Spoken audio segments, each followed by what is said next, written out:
programang ito ay rated SPG. Striktong patnubay at gabay ng magulang ang kailangan. Maaaring may masiselang tema, lengguwahe, karahasan, sexual, horror o droga na hindi angkop sa mga bata.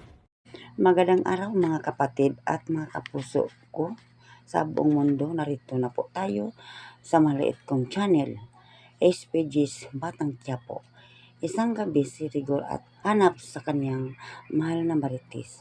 Sa pagpunta niya sa kanilang bahay, ang una niyang nakita ay si Roda at sinabihan ni Rigor kung saan si Marites.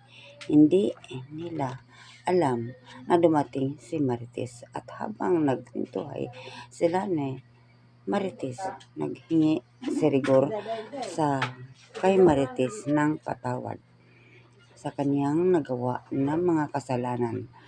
Sabi niya, naawa ako sa iyo Marites dahil sa nagawa ko na kasalanan sa iyo. Ang sabi ni Rigor, ikaw ang totoo kong mahal at hindi si Lena. At nang doon na sila habang naghanda sa Marites sa kanilang pagkain, sinabihan si Marites ni Lena na naghingi sa iyo ng patawad si Rigor.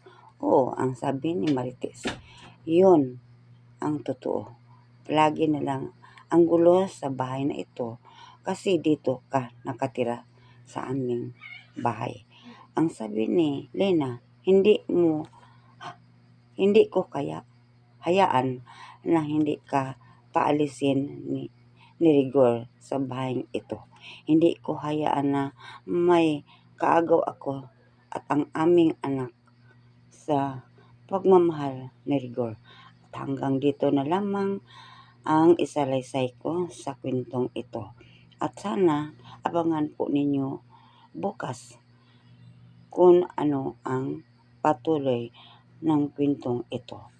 At sana huwag po ninyo akong kalimutan mga kapuso sa inyong pag-like, i-share, i-subscribe. Maraming salamat.